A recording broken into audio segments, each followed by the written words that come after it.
Welcome back to another episode of Not Your Fetish Podcast, where we talk about art, spirituality, healing, and mommyhood. Yes. And today we have a beautiful guest. Yes. Miss Janai. Janai Shelton. Come on Miss now. Shelton. I wish we had the little thing. Welcome to Not Your Fetish, Janai. Thank you for having me. Yes, thank you for coming. We are so excited to talk and get into it with you. We already gave you a little disclaimer. It's going to get deep, but your story definitely matters, and you got quite a big story. Well, your whole life. So life is a story. Yeah. Let's get into it. First, we can start with maybe if you want to introduce yourself and say hi and talk about your business and Okay, motherhood. I'm a mother of 3 boys, 18, 16, and 13. 35 years old. I'm a bartender in LA. I'm also a nail tech. Yes. Show your nails. You got to show the nails. Come because on she now. do it herself. Yes. So, you know what I'm saying? I've been doing nails for like 2 years now. It's been a different type of journey. Yeah. Like, when it was COVID, I was booming. And then the nail shops opened back up, and then it kind of like just slowed down a little bit. And also like parenting it messes with my entrepreneurship as well because I have to provide right now. Right. So I don't have a whole lot of time to focus on my business. Right. So having to be at work definitely takes away from time I have to practice my craft. You Right. know what I mean? Yeah, absolutely. Like you have you got full-time job and you have your business and you got your 3 kids. Right. So, I don't know how you do it. How many jobs you got now? I have 3 right now. I have the Girl. How Do you rest? this? No. Resting is not a part of my vocabulary. She said by the grace of God. By the grace of God, girl, because I don't know. Right. Like, bills just come in, they get paid. My mom always told me, like, just be happy you have money to pay them. Like, you know what I'm saying? Sometimes it's frustrating to work so hard and not see any of my money, but at least I have a shelter over my head. At least I'm eating. The kids are clothed. Like, you know, we have the basics that most people don't. So That is abundance. You know? yeah. Absolutely. It's so easy to be homeless in LA. I've been homeless in LA before. So have we. Yes. That's all I can say. I feel like everybody, like, when they first moved to LA, is always that story, like, I was living in my car for, like, 3 months. Like, Right. Yeah. I have. So- Definitely. that city. What would you say is the most rewarding but also the hardest part of being a mom? Their happiness would definitely be rewarding. Like, watching my son walk the stage, like, to see how happy he was to know that he did it was very rewarding because it still felt like we did it. Yeah. So, like, their accomplishments are still your accomplishments because you worked so hard to get them to that space. Right. The hardest part about being a parent is not knowing how to be a parent. You and I both like, Yeah, because you're just learning the Nobody whole knows way. what the hell they're doing. You don't know there's no manual. at all. And And you're every- messing up. Every Yeah. child is different, too. So, like, you may be parenting one child one way and it's getting The to them next and they're one. understanding. But then the next child is, like, they don't want to learn the same way. Like, it's different. So, Yeah. and when you got 3, Right. like, we only have 1. Right. And you started so young. Can you share us Oh, about gosh. that? Like Yes. what year or if you were feeling Yeah. comfortable with I that? got pregnant at 15. I delivered at 16. And it helped me grow in a lot of ways because I was very immature looking back. At the same time, you're a kid. So you're learning yourself too. And now I have to be responsible for this person while I'm still trying to figure out who I am and what I need or what I require. You know what I mean? So I feel like I definitely learned a lot, but I dragged my kids through a lot of my struggle because I was learning with them. with them because Right. you're just on my back now. Right. So it's like, of course, I don't want to be homeless. Of course, I'm trying not to be homeless, but I'm a kid. I'm learning, and now I'm homeless with my kid. Right. You know what I mean? Right. So, but a lot of growth for sure because I probably would have been a stripper. You would have been a good stripper too. I can see. If I didn't have kids, okay? Wow. It definitely put me down the right path. I didn't care about graduating. Yeah. I didn't care about prom. I just thought I was just so grown. And that was like slamming on the brakes, like, skirt. I remember you sharing a little bit before when we talked, like it was, you were sharing about how being a teenage mom at school, like your experiences on that. Yeah. That when you, well, it was a glimpse when you showed me or shared that story, but like if you can share that because that actually blew, I totally forgot that you're a student and you're pregnant. Yeah. Like that's wild, you know? I would get up in the morning, get my son ready. I'd get ready. I'd take the bus, drop him off at daycare, walk to school, go to school.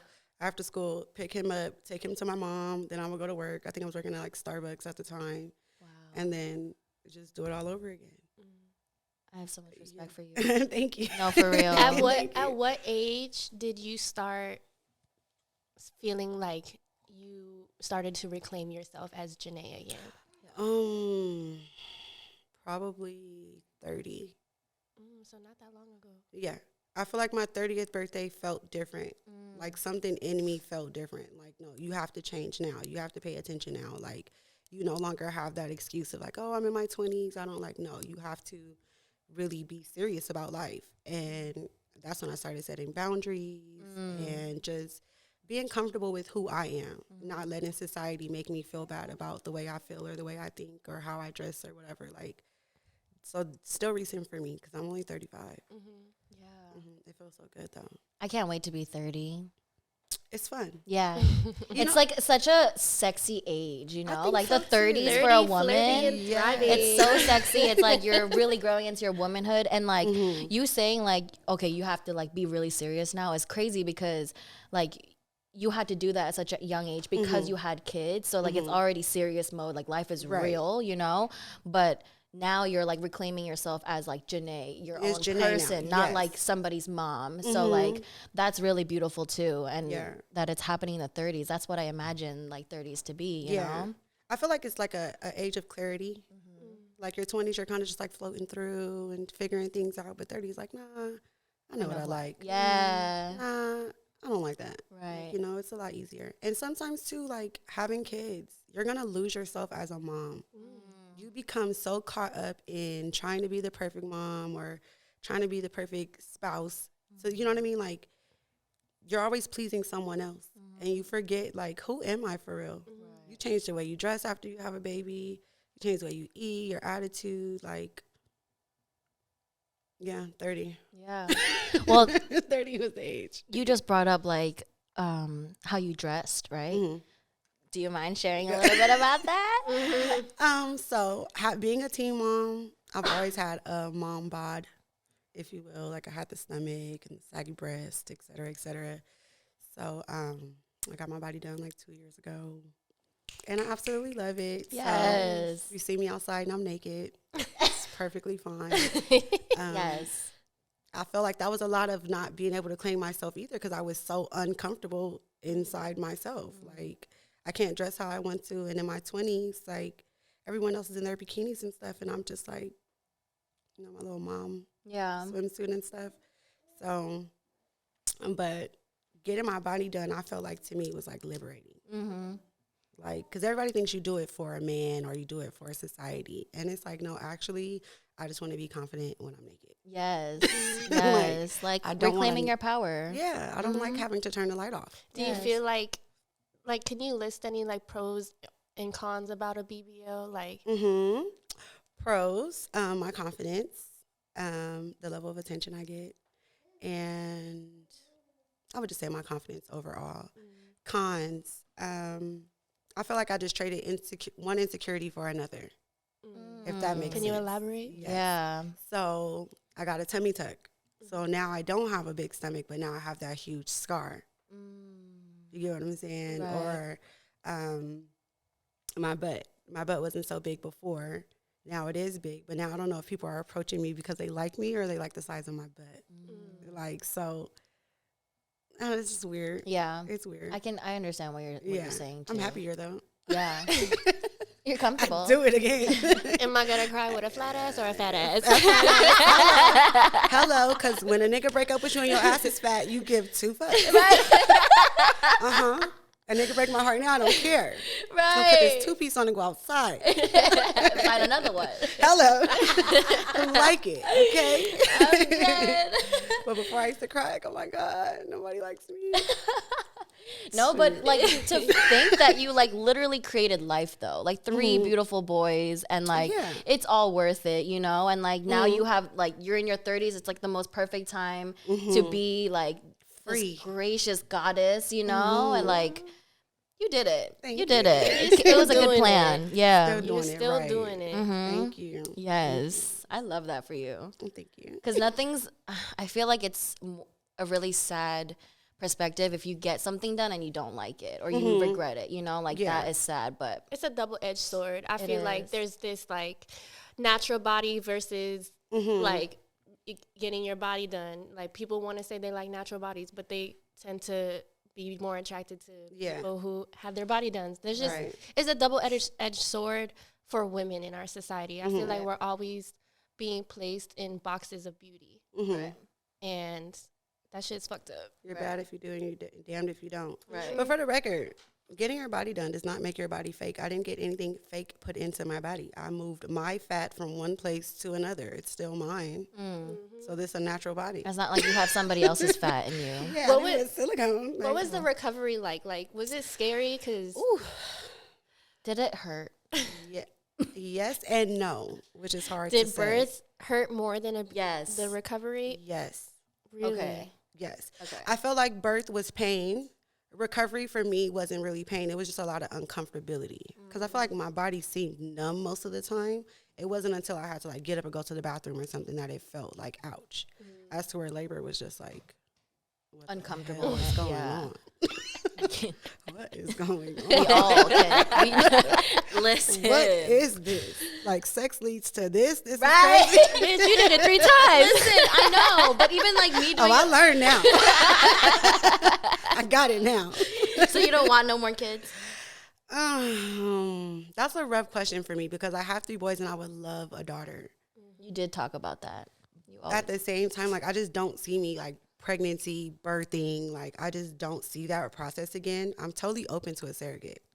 Okay, I was gonna ask like a surrogate or adoption. Adoption, even still, I just would want the baby fresh out the cooch. Like I don't want a kid that's already been like walking around. I just want. So when he first see me, I'm your mom. Right.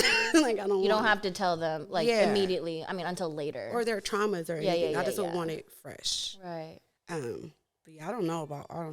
Because even so, like diapers, bottles, diaper bag, stroller, like it's a whole process. Like it's like 10 minutes just to get out of your car. Like you got to get the stroller out, and then you got to get the car seat out, and then you got to grab your purse, and then you got to. I kind of like that though. I love the stroller part. Well, this is your first time. I loved it the first time. Yeah. Too. And the second and third was like, God damn. Right. Somebody come get this thing. She said something the other day, and now I say it all the time. She was saying like, if I'm with my sisters or cousins and I'm holding my child, why am I holding my son? Why do I got my baby? Somebody come get their nephew. You know why? Because you had it. Nah, not if I'm around my family though. Yeah, like, this is your nephew. Come get your nephew. Y'all want to FaceTime him all fucking day? That's different. Take him. That's different. Especially if they already have kids, because I'm like that. Nah, my brother drops my nephew off. I'm like, all right, it's been an hour. Nah, one time I dropped Mikiro off with Janai. He came back with all of these different gifts and we toys. had a ball.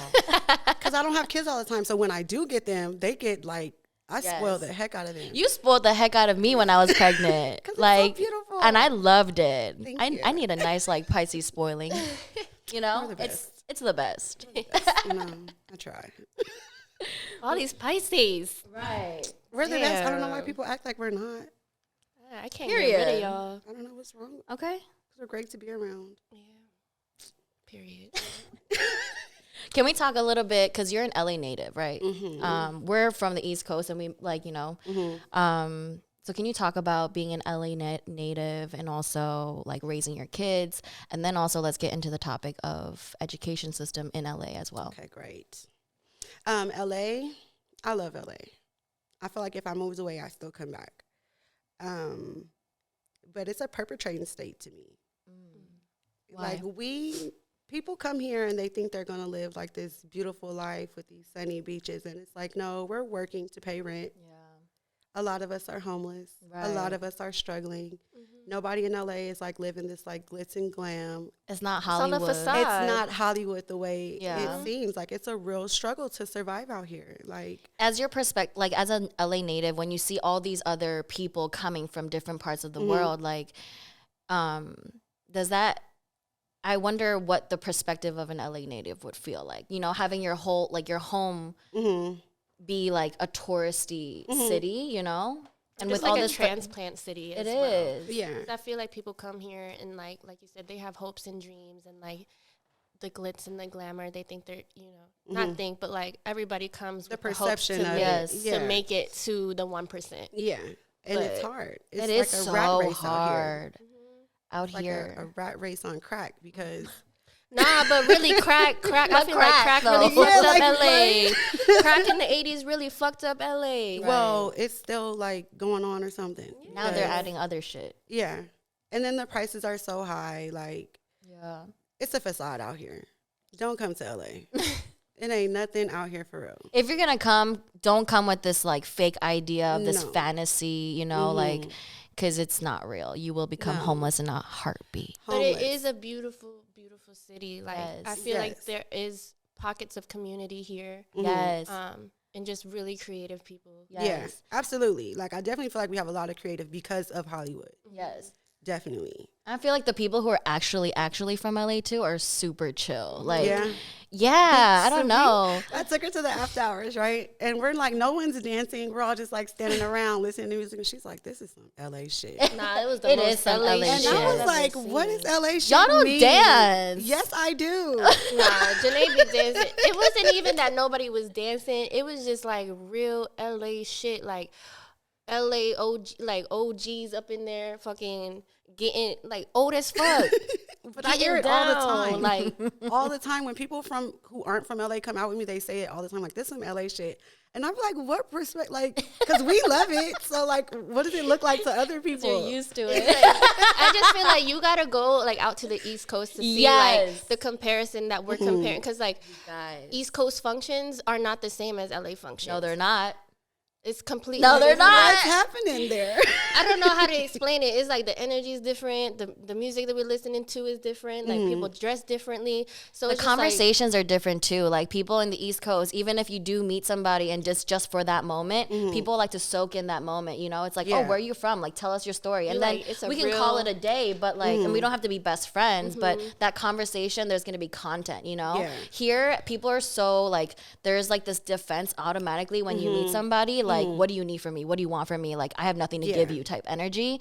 And I understand it because once you've been like, you know, going through the same bullshit over and over again, you can only be like that. But at the same time, like when people don't come with that energy and they want to actually create some type of connection, it's hard in LA. It's really hard. Like I've been here for 3 years now and I cannot, like, you're probably one of the closest like LA people here. Like it's so hard for me to connect with people, you know, like our circle has not really been added to. Like we have met people, especially like where we all met, like we all used to work together, so like that was our community for a little bit. But even once we left that workplace, the community didn't follow us. You know what I mean?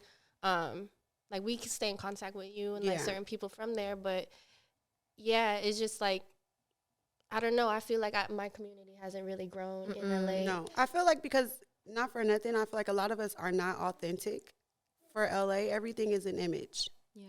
So it's like meeting somebody doesn't necessarily feel like, oh, I want to get to know this person. Does she fit in with my group? Does she dress like my friends? Like, does she know how to dance? Like, what is she going to bring to the group?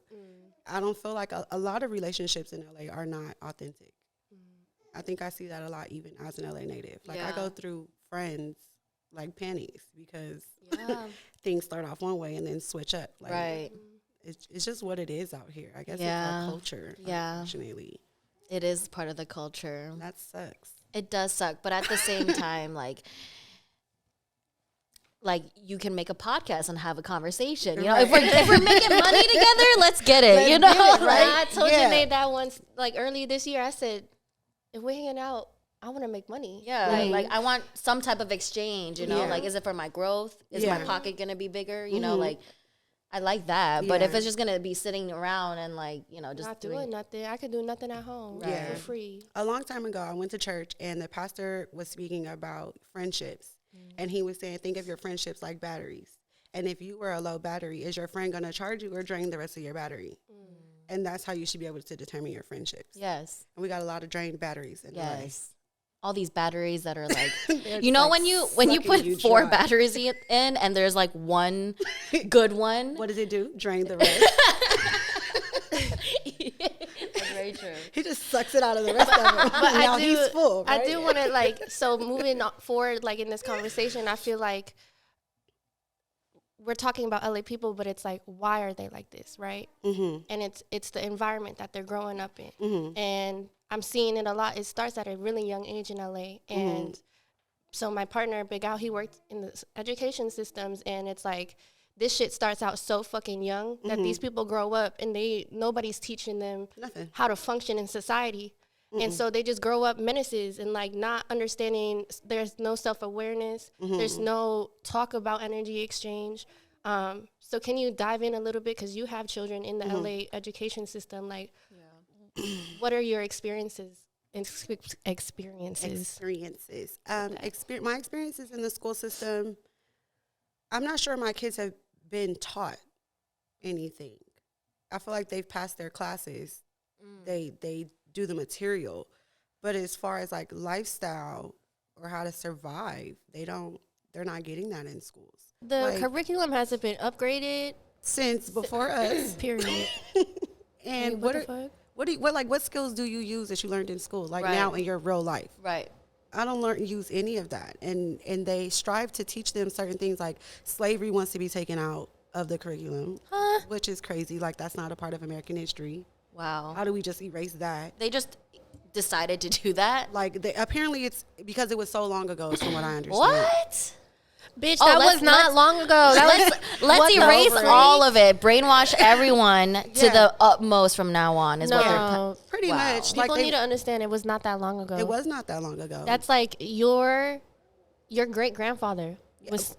But even not even going back that far, my grandmother's brother was hung from a tree. Right. And that was only 2 generations before me. So, like, that's not that long ago. Come on. There's still lynchings happening now, too. Like, they're failing miserably. They're not teaching our kids anything worth value. And this whole, like, LGBTQ thing situation that we got going on. And I'm a lesbian, by the way, so anything I say, I can say. I'm not discriminating. No, but like, let's get into it because let's get into it for sure. For sure, I have children. Yes, and those exactly. are my children, so I should have a say so in what my children are learning. Yes, and to me, your sexuality is an adult choice. We should not be teaching young children about what their private parts do yet. Yes, other than go to the bathroom. 100%. I think that there should be resources for children who feel different. But I don't think every child needs to learn that. Yeah. It's not a child's topic. I feel like information on that should be just as valued as the information that kids should be taught. You know what I mean? Like taxes and how to live in life. Like these things like should have equal value, and it should not be thrown away and people are just talking about sex education. Yeah. Boom.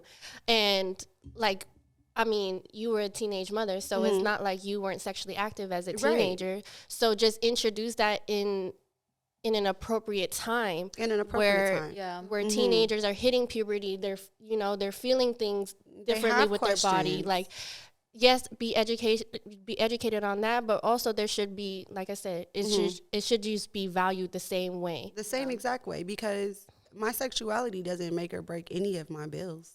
Right. I can't go to my creditor and say, hey, I'm a lesbian, can you fix my credit? So it's like. But even that, right? So the LGBTQ, now it's IA plus community.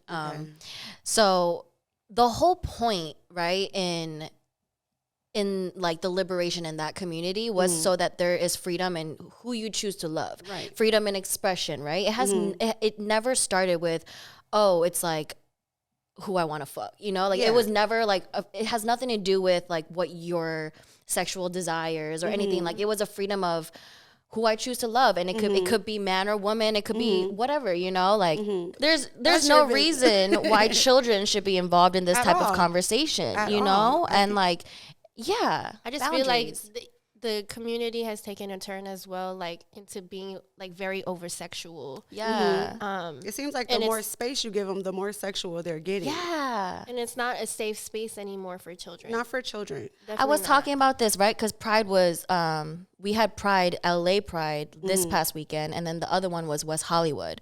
And I work in West Hollywood, so I was talking to my coworkers, and I was like, I'm talking to a queer person, and I'm like, so that my coworker was like, yeah, there's children at the parade, and you know, people bring their kids all the time, you know, and I'm like, but I was working today during Pride, and half the people came in their tidy whities, half the people came in like BDSM and stuff, and I work in a family restaurant, you know, like why is that appropriate now? You know, that is not anybody. Not what it's about. Nobody's trying to repress you on like what you wear, you know. But it's like what, like, you know, like it was never about. You still have to be mindful of children. Absolutely. Like just because you're not heterosexual doesn't mean you have an excuse to just be however you want to be. You see how they are on TV now. Yeah. The award shows, like, come on, guys. Sam Smith. Remember back in the day, we used to watch those shows with our family. We would go in the living room. Everybody would watch the BET Awards or MTV Awards, and we watch it as a family. Now you're like grabbing your kids and covering their eyes and like, oh my God, what is going to happen today? It's so wild. Like there definitely is a different agenda to certain people, like from certain people, not the whole community itself, but like some people make it weird. And it's like, that's when I draw the line. Yeah. And school that should be a line drawn. I mean, come on, we can't even protect our kids in school. Right. Like I can't go to work. Our kids are getting shot at in school. Right. And we're worried about if they're going to be taught about sexuality or their preference, etc. Like, let's figure out how to keep the guns out. Yeah. Let's figure out how to lock the doors. Let's teach our kids how to survive in society, getting good credit, buying houses, doing therapy, taxes. Like, there are a lot of other things that are more valuable to our children than what their private part does or who they like. Right. Because none of that is really a determining factor. That information can be also taken care of like within the household. Like if you have questions about sexuality, like you can go to your parents. That's what you're supposed to go to your parents for. You're supposed to, but as a parent, like we talked about earlier, everyone's learning. So imagine a parent who is like, that behavior is just forbidden. Right. So a child doesn't have that safe space. Sure, yeah. So I definitely think it's important for the schools to have resources for those children who are having those type of questions or having those feelings. Just don't force it on everyone's child. Right. Like, or even an elective, if my child wants to learn about that, then they can choose to. Right, but I feel like it's being forced on our children, and it's not important to me. I heard also that all these schools are trying to get less and less arts classes and add in more science classes. Is that a thing happening in your experience? Not that I've noticed in my experience. No. Okay. My kids have kind of always been into both. Like my oldest son wants to go to school for marine biology, so he loves science anyway. Okay, so money. So he I thought about the animals and you thought about money. I'm like, oh. I heard biology and I'm like, that's money, right? Somebody's smart. Okay.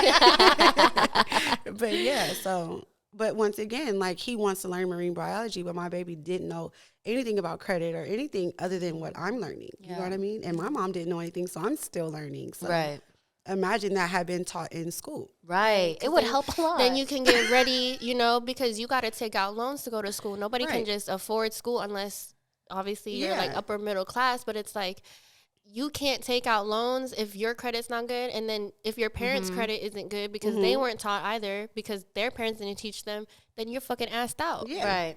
And now you're going to get a high interest rate. You're going to be stuck in this debt all because you wanted to be a fucking marine biologist. Or even just with cars, going to buy cars. Like, you have to have good credit to go get a car. Otherwise, you're going to get screwed with some high APR rate that you know nothing about. Or you're going to have to make a big down payment. Or your monthly payment is high because no one has taught you how to go about these things. Right. Yeah. And it's crazy because as soon as you turn 18, you start getting all these credit cards in it. Yeah. Like nobody teaches you about credit. That's literally how my credit got messed up because I started the Victoria's Secret like credit card thing and I didn't even know that's what I was doing. And I find out in college all these mails are coming for me and I'm like sweating. Like, what is going on? And I had to pay all of that. Yeah, you have to pay and all it that hurts. back. And then it takes 7 years for that stuff to fall off. Exactly. But it's so quick for it to go down. Yeah. Oh, girl, please. What? You miss 2 payments, they take your credit score down like 100 points. It's like, so wild. But you make one payment, 3 points. Yeah, so this is the stuff that needs to be taught at school. That's the 100%. Stuff that I would appreciate being taught at Absolutely. school. Especially because, like, your parent can't give you what they don't know. My mom did not know. Her mom did not know. Luckily, I'm in a generation where we have the internet, and it's nothing to get an answer for something. Right. But we've been like the blind leading the blind up until this point. Right. Just trying to figure it out. And that's crazy. Because what did I go to school for? What? You know what's so crazy? I met somebody recently, and they work in the financial world. And he said that he started like posting content on TikTok, Instagram, and like this like I don't even know what to call them, but they like came for him and they were like, if you keep giving out this information, we're going to punish you. Like, you're not going to be able to do what you do. So it's like they don't even want you to know the information because they live off of fucking people over. Yeah. It's America. Because that's the only way. If they can't control you, then they have no, there's it's nothing. America. They have to do what they have to do to keep us beneath so that they can stay high. Exactly. So that's why it's so important for us to educate our children for real. Right. And like in the right way. And they make it harder for us to raise our children. Like, and not for nothing. A man and a man can't make a baby, and a woman can't make a baby. So why the hell do y'all think y'all could tell us what we gonna do with our children? Right. You can't even have one. In the most respectful way. Right. Respectfully. But you're all over here in this business, and you don't have nothing to do with this business. Come on. This is a conversation for parents to be having. Yes. Y'all should not be intruding that way. Like, I feel like shit should just like, it's none of my business what happens in your household. I don't give a fuck about how you raise your kid. Nothing. I give a fuck about how I'm raising my kids. So it's like nobody should be in my business as a parent, and that's on period. That's on period. No, and unless the kid's getting hurt or something like that. Yeah, you know what I'm saying. But let people do what they want to do with their children because they're their children. Yeah. Like, if it's not positive advice, where you feel like your advice could help somebody grow, okay, then mind your business. Right. I think that's like the quote of life. Mind your business. Mind your business. Mind your business. Because that's the only thing that you should be minding. If you're minding my business. Right. Is it paying you? Right. It's paying neither of us. No, for real. You minding mine what bill you want. You must want a bill. You in my business. I'm dead. Oh, I have a question for you. What? Can you talk or share with us a little bit about your spiritual journey if you identify that you have one? Okay, so growing up, my mom wanted to raise me as a Christian. And I followed all the rules and everything because I'm a kid. But as an adult, I feel like I believe in a higher power because I don't believe our spirits just exist. Like, outside of your being, you have a spirit. I identify with that power as God because that's what I've been taught. But I just really feel like, for me, the biggest part is having a genuine relationship with whatever it's called, God, Allah, whatever it is. Just having a genuine relationship with that higher power. Just walking like a righteous path. You don't have to do everything right, but do it with the right state of mind and from a good place in your heart. And to me, that's just spirituality for me. Like, it really just sums it up. I don't think a book tells me what to do. I don't think I'm going to be able to get into heaven based on how many hours I clocked in at church. Right. Like, it's really going to be based on who you are as a person, who you are in your heart, not in front of everybody, but like your thoughts, how you act behind closed doors. Right. So that's just for me. I don't think I'm a Christian or anything of the above. I just try to be a good person. You're a spiritual being having a human experience. That's exactly what I am, Hazy. That is the quote of everything. Exactly what I am. Yes. No, for real. Do you think that your spiritual journey has something to do with you reclaiming your power? Like, yes, any type of connection to that? Absolutely, because I feel like my mom was a very controlling mother. So it was like a lot of the time as a child, I was just trying to please her. Like, I brought up the stripper thing. I can relate. She wanted me to be a pediatrician. She wanted me to be a pediatrician. So I would constantly, every time she asked me what I wanted to be, I would say a pediatrician. And in my head, I'm thinking, like, I would love to be a stripper. I just want to dance with I just pretty want lights. to dance and have, like, cute clothes and long hair, like. And get paid for it. Right? So, like, being able to identify how I felt about it and not having to read the book or call it God or go by these commandments definitely felt like it made me feel more connected. Like, now I'm finally being real with that spirit versus trying to just be the image. Right. Or force something. Force something that I really didn't feel. Like, Yeah. I talk to God however I want to talk to God. If I'm cussing, I'm cussing. Yeah. And my mom would just have an elephant if she heard me talk to God the way I talk to God. But he knows me, right? Absolutely. I am his child, Yes. right? So he made me. Yes. Like, why I gotta be fake with him if 100%. I came from him? If you fake with God, then you fake with yourself. Right. So I don't know. But my mom, that's just how she is. Lord bless her soul. Can I ask you, like, how was your relationship with your mom when you became pregnant as a teenager? Like, Ooh, it was bad. It was bad. But we've always had a rocky relationship. And I think it's a cultural thing, honestly. Like, Black older women do not get along with younger Black girls, even if they're their daughters. Like, I can say that that is very relatable in Asian families really? too. Yes. Because I thought it was just us. And I'm like, they just don't have, like, that nurturing leadership. Like, you would think older Black women would want to teach us how to move. And instead, they find every little thing to tear you down. That's why I don't believe in church. Because I walk in there, and every older Black woman got their nose up. Right. It's always judgment here, judgment there. Always judgment. Yeah. It's never, like, a safe space with an older Black woman. The place we used to work at. Never a safe space. Like, I don't know what that is. And I had that with my mother. So it's hard for me even now to develop friendship with women because I don't trust women because the first woman I was supposed to have a relationship with, I don't trust her. Wow. Like, I love my mom dearly. I never thought about it like that. Oh, girl. Wow. It's a struggle. it's just translated into the rest of your life. Having issues with other women because my first example of a woman was not is good. a rocky relationship. That is crazy. And I don't trust y'all in the same way. I think y'all all sneaky. And you know, that was my example. Right. But I also we talked about this when we used to work together. Like the mother-daughter jealousy thing too also exists. That's really deep. Yeah. But I feel like that is also a thing. Like, at least it was, I'm not saying that my mom was jealous of me or anything, but there's a lot of things that I had access to that she didn't have access to during her time, right? So I always say our children are like a better version of who we are. And so I always said I'm a better version of my mom, right? And I know things, we learn things faster, just everything just comes to us faster. Yeah. And that always, my mom had like, she would always be like, you're trying to teach me, you know, like, why are you trying to teach me? I'm the mom. And I'm like, I know, but sometimes I know this shit, you know, and you have no clue. So like, let me fill you in. Things change so fast in our society too. And it's like, I don't know. I don't know if that has anything to do with it, but mother-daughter relationships are really rocky. I feel like the in jealousy general. thing is absolutely true. I don't feel like my mom is jealous of me because I'm prettier than her. Yeah. I think my mom is jealous of me because she was brought up in a time where women were supposed to act a certain type of way, dress a certain type of way. So to see my freedom in who I am and to own it, I think she's jealous of that. I saw a video recently, and it was talking about how, like, Black women growing up in church, that was when they kind of were reclaiming who they were in society. But because they were,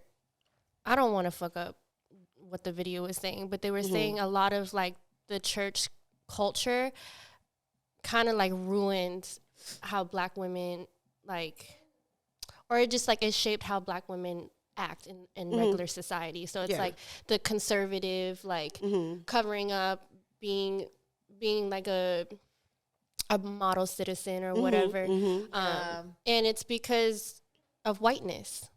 Because if they weren't like that, then they were dehumanized. I mean, okay, but if you take it back, when you go to Africa, we're not fully dressed over there. Period. They be having their titties out. That same thing in Asia too. Like they be wearing a sarong. It's like that's how they are out there. Yeah. Some don't even wear anything over their breasts. I like on some village shit. Like if I'm a mom and you're a mom and like I can't produce milk, the baby's drinking from my titty. Right. Like we used to share milk. But slavery days they did. But that's what they did. The mammies, like they would have. Oh yeah. We breastfed the white children. Right. Like we weren't just cooking dinner. We took care of the kids like they were ours. They fed from our breasts. And your kids weren't allowed to feed from your breasts. It's so crazy. In one place we were like so dirty. Oh my God, don't touch the black people. But my baby could drink the milk from her titty. Wow. Like, okay. How contradicting is that? Wow. It's so insulting when you think about it. Yeah. I just feel like it's so deeply rooted in like the history of how black people were brought over to America. And I think it's a Willie Lynch letter, it's called. Yes. Where they talk about turn the father against the father and the man against that stuff creating division, right? Yes. Division and order. The man. Yes. Mm-hmm. I feel like that still exists. When I see another black woman, we frown at each other. Right. Why? That letter is so gross. It's so gross. It's so demon but it's so scary. Real. Mm-hmm. It's so real. And we have to understand that we grew up in that for real. Right. And even just being exposed to it as like a history lesson or watching the movies and stuff, that's just traumatizing. Right. For people. Like, it's terrible. You shouldn't have to be traumatized all the time while learning about your history. Like, it's definitely. Mm-hmm. And then they still do it. And then you want to take it out of the history books now and like totally. But they don't even give you the real truth in the history books. Like, right. You get the sugar-coated exactly. They try to make it the white man. Savior, yes. Like that white savior complex. Like, I didn't need you to come save me. I was happy where the fuck I was. You could have left me the fuck alone. Yeah, and then they bring us over here and they're like, oh, go back home. And it's like, well, we didn't ask to come over here. They stay like, saying y'all that came though. Up into my home. Go back to where you came from. Where's the boat then? Like shit, bring deport me the me boat. then. I want to go to my motherland. For real. Bring you told me I need a passport to even get over there. Right. Like, we're talking about citizenship here. Girl, let me go. Right. Me and my kids. Where the boat? Because we'll figure it out. Shoot. Shit. For real. That's just crazy. That's just disgusting. Do you have any advice for any mothers or single moms or just any parent who's just teenage moms? Yeah. Whatever. Or even dads, you know? Parenting has no manual. And I feel like you can't do anything wrong as a parent because you didn't know if it was wrong or not. Yeah. So don't feel bad about your mistakes. Don't feel bad about your mishaps. Don't feel bad about it because they're going to happen. It's a part of the process. For mothers and for fathers, a happy parent is a good parent. Yes. You cannot be a good parent if you are not happy. Yes. So your happiness matters. Yes. That's the real. The happiness matters. So, and that's a part of reclaiming yourself too. Like for me, I like to go clubbing, I like to drink, I like to go out. At some point in time, I used to feel terrible, like, oh my God, I've been at work all week. I'm gonna just stay home and cook for the kids. And then they just like stay in their room, don't even acknowledge me. Go get my happiness. I'm going to go have a couple Hennessy shots. I'm not going to take a class. I'll be back in a couple hours. Right. But your happiness is everything. I think as parents, we lose that because obviously you pour into your child. Their happiness becomes your everything. Yeah. But you're no good to them if you're not in a happy space, if your mind is not clear. If your and no child wants that. No child wants to be the source of happiness. You know what I mean? If you're putting that onto your kid, that's so much pressure. It is. And you're fucking them up. You're fucking them up. Because now they feel like they're responsible for your happiness. And so you can't put that on your kid. And I feel like with the mistake thing, like I feel like the only thing if you're making mistakes in parenting, it's okay, but hold yourself accountable and learn from them. And apologize to your children because that's who's being directly affected. Yes. The accountability part. The accountability part. Like apologize once in a while. Say thank you. Yeah. Like, say you're doing a great job. Like, they're humans. Yes. They're humans and we're responsible for the way they feel. We're teaching them. And they didn't ask to be here. At all. Yep. Like you want to make the decision. We just had sex and it happened. So sorry. Like I was being selfish. Come on. You all want to get to like fucking, but you don't want to get. Should just wore a condom. Now look at me, responsible for somebody's life. And now I'm responsible for your whole life. Like, now I have forever forever till I go. And even then I'm done. Like, are you done? Right. Because for all I know, I'm just stressing in heaven. Like, oh my God. No, what is he doing?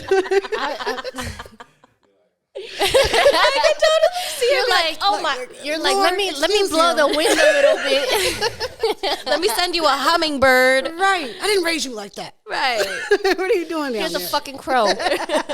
You're not, you're moving wrong. You're moving wrong. I leave you and this is how you act. I'm gonna send an angel number. Here's 666. Change it up. Like, figure it out. Lord, send me to his dream, please. Right. It's the dream. If I see, Lord, if I see my mom. Girl, I will be the mom in the dream. Absolutely. Okay, me too. Right. I saw you. Right. Go wash those dishes. Does not your fetish, not your fetish is lost. Does not your fetish resonate with you at all? The saying, not your fetish. Not your fetish. Absolutely, especially just after getting my fetishization. body done. Yes, you were talking about it. Especially after getting my body done. Come Jesus Christ. Talk about it. If one more guy tells me, I just want to lay with you, we don't even got to go out. We don't even got to do nothing. Why the fuck would I want to do that? Right. You don't want me to go, what? What the fuck I look like? Girl, they think it's like a compliment or something. They just want to lay with me. We don't got to have sex. Just don't have your bra on. Like, I just want to feel you next to me. What the fuck? That's some Harridan Bell shit. This ass cost me $15,000. So if you want to put in on this ass, it was $15,000. Right. You want to cuddle with it. You want to cash out, like, no, there's certain countries where they do pay for like somebody to cuddle with them. Yeah. I mean, so run me my money. Yeah. No, I'm serious. Some sugar babies do that, like they don't need to do the whole sexual act. It's just like, all right, I'll have dinner with you. I'll be on FaceTime with you. Right. But like, that's not a compliment. Sexual. No, it's weird. I mean, if you're paying me, it's a job. So absolutely, it's a job. So I could care less about the compliment because you're paying me, right? But overall, yeah, definitely. Even as a black woman, right? Or my long nails. Yeah, a lot of white guys like the little ghetto-ness in me. I'm just like a little fantasy off the TV. Little boys in the hood. I'm fucking dead. She said Keisha from around the way. Yeah, like gonna put some braids too. Like, no, for sure, absolutely, girl. But for my body, yeah. Yes. Yeah, that's why I was like the pros and the cons for sure. Like, I love the attention, but at the same time, it's like. Were you fetishized when you were pregnant? No. Oh my God, because that's a thing. I was too. Somebody like people would DM me and be like, "You're still fine if you, that even though you're pregnant." I'm like, what the fuck? And like there was like one time I was with somebody and they were like, they said it like I wasn't in the room with them. They're like, "I still fuck Suvi even though she's pregnant." I'm like, what the fuck is wrong with you? Why are you thinking about that? Why would you say that? I'm pregnant. Like, I don't. I'm sitting there and I'm like, child. No, but it's a thing. Like, there's some weird people out there who really fetishize over pregnant women. It's a thing for sure, and I experienced it. That's so gross. That's so disgusting. Yeah, I know.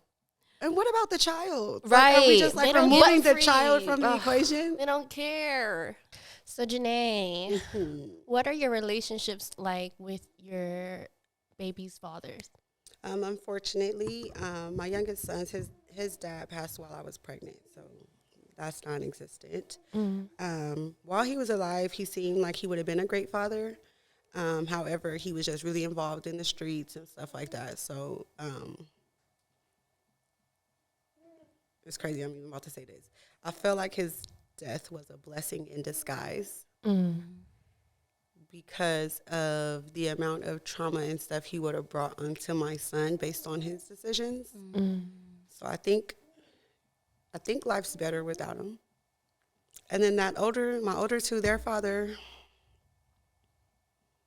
was a total waste of time, honestly. Looking back on it, he was a pedophile. He was 19, I was 15. Got me pregnant twice. Traumatizing experiences, I feel like, with both. Currently, though, single. Yes. And you're living your best life. You look great, too. Living my best life. Yes. I just feel like I'm not in a space to really take anyone serious right now. I'm still trying to figure things out for myself. I feel like I need some therapy. I feel like I'm broken in a lot of areas. I feel like I've been damaged from past relationships.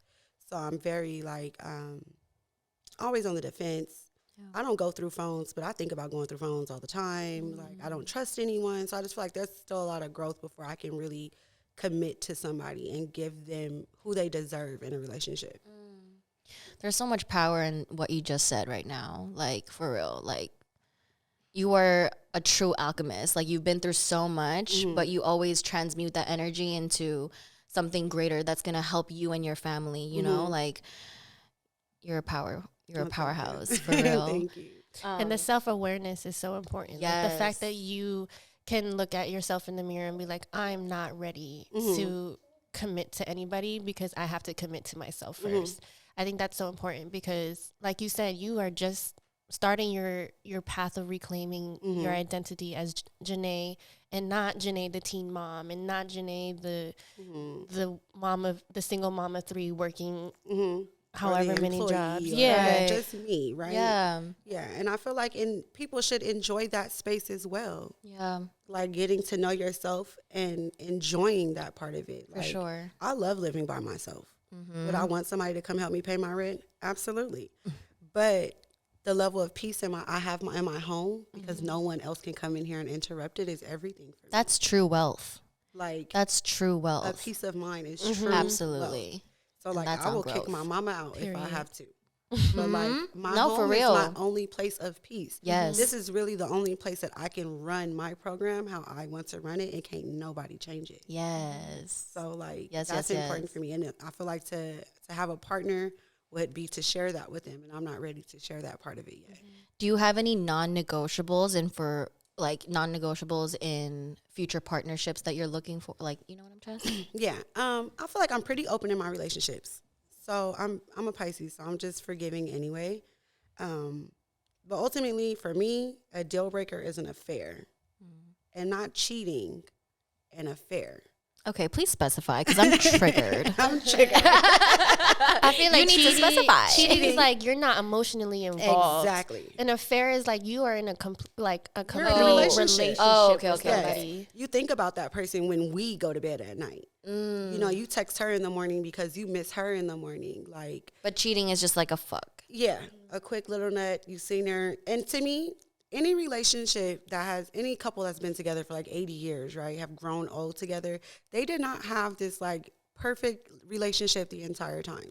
I expect some speed bumps, and cheating is a speed bump that I expect, especially being that we're young. Temptation's everywhere. Look at the internet. Like, how hard is it for a man or a woman to find someone they're attracted to entertain? So that's okay. You got a speed bump. I personally don't agree with that.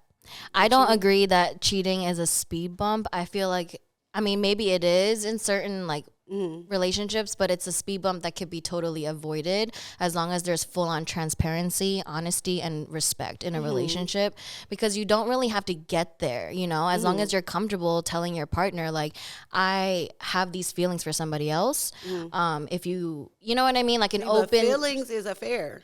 Okay, like, let's say, but like even attraction, right? Like, even that, you need to have that open communication with the person that you choose to love, right? And that already is like crossed if you decide to do that out of your own will without talking about it with somebody who's in that partnership with you, you know? So I feel like it could be avoided, but it just really comes to how honest you can be. I feel like it could be avoided in a perfect world. Right? Because now you're expecting that person to just have like this level of growth to where like, oh, I seen a fine girl in the club. Let me call my girl and tell her, oh, girl, baby, this bitch so fine. I don't know what I'm going to do. Like, but like, why can't you do that with somebody that you love? I feel like that hasn't been the way life has been taught to us to do it that way, to be that open with someone. I feel like there are relationships like that. Yeah, I do. Definitely. I believe so. And I also think that infidelity varies from person to person, because how have you been affected by infidelity? Was there infidelity in your parents' relationship? What's the reason? Everyone cheats for different reasons. Exactly. It's not always she was attractive. Yeah. Yeah. So it's just like Hazy was saying, like open communication with your partner. Like you have to have a very, very safe space with your partner. And if that safe space isn't there, then that's when I feel like cheating becomes betrayal. So also, I'm not saying you could just cheat the whole relationship. Now we just got speed bumps all over the place. Mm-hmm. You know what I'm saying? I'm just expecting a couple accidents to happen. So you're saying that cheating is not a non-negotiable it's for not you? a non-negotiable for me. Okay. And an affair is, though. An affair, though. Okay. Being emotionally tied to someone else, your heart being over there, you're like why are you even here with me if your heart's over there? If your heart can be in two places. But that's just, you're confused. You need to figure your shit out before you come to me. But I'm telling you from experience, your heart can be in two places. Yeah. We're just going to agree to disagree on that. Because I'm not that type of bitch. No, for real. It can be. It's a struggle. We'll just agree to disagree on that. I mean, my Big Al's dad, he had multiple partners, like polygamous partners, and he was in love with all of them. So I do understand, like I can't understand, but like I do see how your heart can be in two places. But like the reality of that is honoring everybody's feelings. There's everybody's feelings in that situation being honored, or is there suppression or repression? You know what I mean? Like, I just feel like open communication when it comes to open relationships and polygamy and whatever, cheating, is so important, you know? And like I said, it varies from partner to partner because, like I said, if your family was fucked up and got fucked up because infidelity, you're going to grow up and be like, my partner can't cheat on me because I saw what the fuck happened when my parents went through it. Exactly. So I feel like people who are in polyamorous or polygamous, is it polygamous? I think it's polygamous. Okay.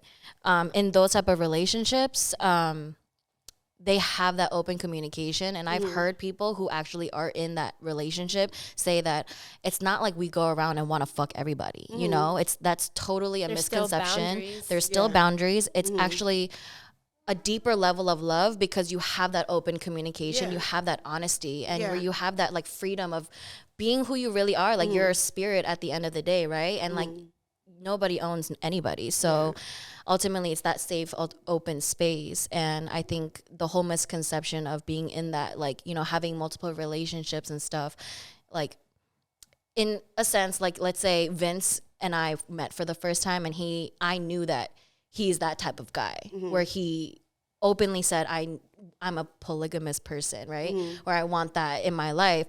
I already know what I am signing up for. But in the case where he says like, oh, I want to be in a monogamous relationship and then goes outside of that agreement, that's where I feel hurt, you know? And that's where pain comes from. That's what our parents have experienced.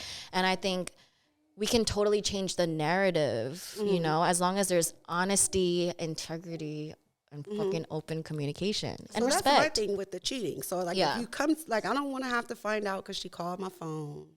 I don't want to go like get a fucking DM. Like, you would still have to come to me with that same level of honesty and transparency. We still have to communicate about it. We still going to probably need therapy over it. I'm not saying that you can just cheat on me and I'm going to wake up in the morning like, oh, you want breakfast? No, I'm still going to be mad.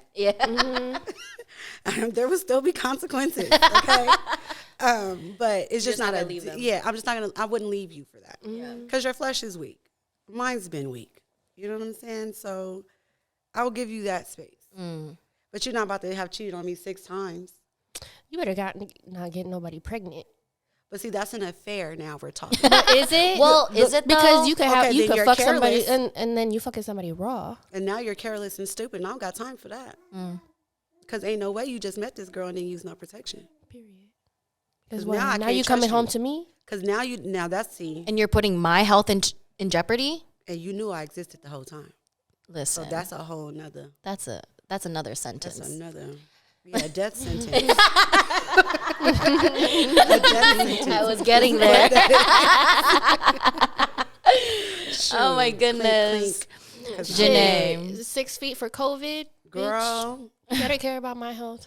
But just in general, like cheating is already a messed up thing to do to somebody, right? So then you're going to do all of that on top of it and get her pregnant and get an STD. And then the lie. already did it. You already did it. Just say it with your chest. The hard part's over. You did it. You did it. So just say it. And be about it. Because that's what you wanted to do, right? Right. So, where's the mental illness here? Hello. Like, let's really talk about that. That's what you wanted. Right. You did it. Shoot. Janai, this has been amazing. Thank you you so much for being on our show. You. I appreciate it. We have one last question. We usually end with Oracle decks, but unfortunately, I forgot about that today. So we have a really special question for you. 5 years from now, where do you see yourself? Your businesses, everything. 5 years from now, I don't see me living in LA. Come on. I do not see it. Okay. My husband is in Houston. I'm coming. Houston. Yes. I love that. But hopefully, like, I've always wanted to open up my own bar. So that's really where I would love to be in 5 years. Like, I would love to be opening up my own bar, if not already have it open. She's a great bartender. She will get you really drunk. Like, thank you. Yes. But just ultimately, like, seeing my children live a life that I wanted for myself, having a supportive parent, and the freedom to just be themselves. Yes. I feel like a lot of my life was spent on trying to make sure I was pleasing everybody else. I really want to see my boys have the freedom to just live and learn and just blossom. Yes. So, but a bar would be like in Houston. In Houston. Yeah. Do you still want to do locations. nails? Yes. Like, is that a passion of yours still? I think now that COVID's over, nails is really just a hobby for me. I don't see me like doing it for the rest of my life. It's something I love to do when I'm like bored or I have like a vision of something I want to do. So you're very talented in it. But ultimately, I want to own something. I don't really want to be hands-on doing anything. Yes. Like as an older woman. Let's get you to stop working and start earning passive income. Hello, and let other people work for me. Period. You know what I'm saying? Like, I'm trying to be Mr. Disneyland. Mr. Disneyland. That man and his family is set up and none of his family work. I think he's under somewhere being incubated. I'm sorry, we're not gonna get there. Disney got some demons, so right. Don't about that. We'll have another episode on that. Because I got some stuff on that one too. Yes. But yeah, ultimately just making sure that my kids are straight and continuing to grow as a woman. As far as the career path for, I don't think I have like a dream. Yeah. I don't dream about working. That's why I'm like, I'd rather own a bar. Period. Like I've always wanted to be a madam. Yes. Like I would love to just own a bar for like beautiful girls. And we have like a men's only type of situation. Men's only like only men can patronize my business. So it would be like, what do they call them? A man cave? No, bitch. No, bitch. You say madam, and I'm like like, a brothel. No, I'm a nice madam. What does only men patronize your business So mean? I'm thinking more like cigar lounge. Okay. Like a safe space for men, right? Hookah lounge. Okay, no. It's a little ghetto. But just like cigar lounge, bougie. I'm more like doctors, lawyers getting off work, have a cigar. And, like how Summer Walker says she wants to do this to a lot of cash. Like walk and there's cash everywhere. But it's being thrown by men because why do women throw more cash than men? Because why y'all so broke? Like, come on now. Because y'all so broke. Because y'all don't work. But that's a whole nother topic. Y'all want to be entertained. I want to see money like everywhere. You want to be entertained. You want they do. the ass clapping in front of you, but you don't want to throw no money for it. And that stuff takes work, those poor dancers. Like, and you're right. Because me and my sister Carmen, girl, when we go to the strip club, ain't nobody throw no money. I would be broke and still throw some money because I would feel so bad. Right. This is not just their job, but like stripping is not easy. It's not. Those old tricks are not easy. Those girls have to put a lot of practice into that. Right. You know what I'm saying? And then how much? And it's competitive. And for me to have to come out here naked, right?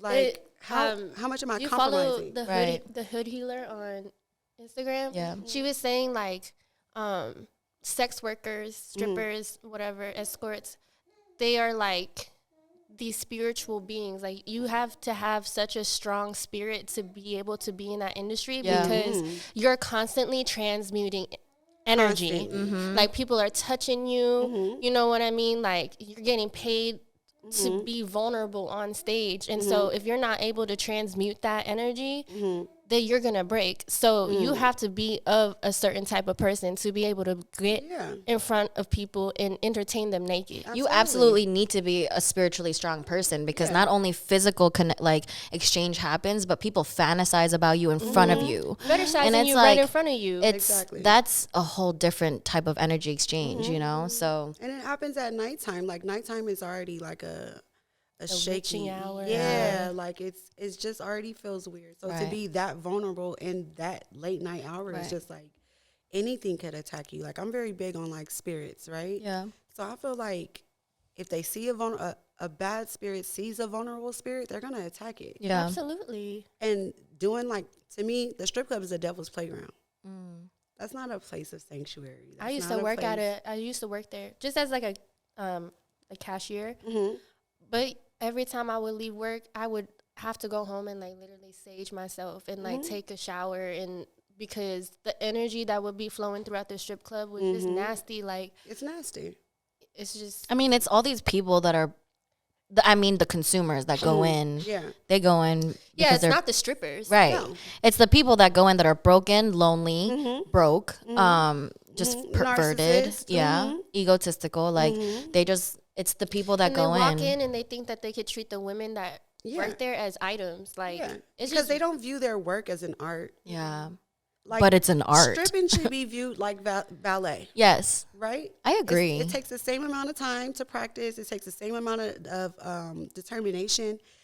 Why is it because she's naked, she doesn't deserve any respect? Right? And I feel like that's not fair. Yeah. If she's naked, she's strong enough to be naked, because I'm not taking my scary ass up there.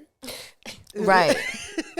Somebody got to do it, because I'm too scary to do. I'm not strong enough. Don't look at me. I will kill.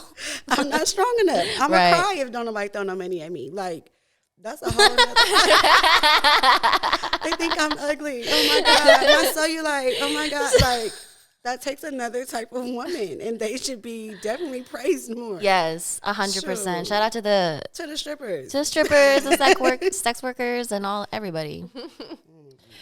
But thank you so much, Janai. Thank you so much, Janai. It was such a pleasure to have you. Please share your social media. Oh, my Instagram, Feisty Nay, because I'm feisty Pisces. Period. Book her for your nails. Book her for your private events. I work a lot. Shake the fuck out of a She said don't, because I work a lot. I just feel like if you book me for nails, be patient, because I do work a lot. So if you want to get your nails done tomorrow, you better put that deposit in. And if you want to book her for an event, you're paying her for that whole day that she's missing work. Yes. Period. She got 3 kids, okay?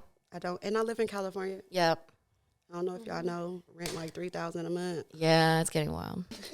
Thank you again for watching another episode of Not Your Fetish Podcast. Please follow us, like, share with your friends and family. And until next time, peace, y'all.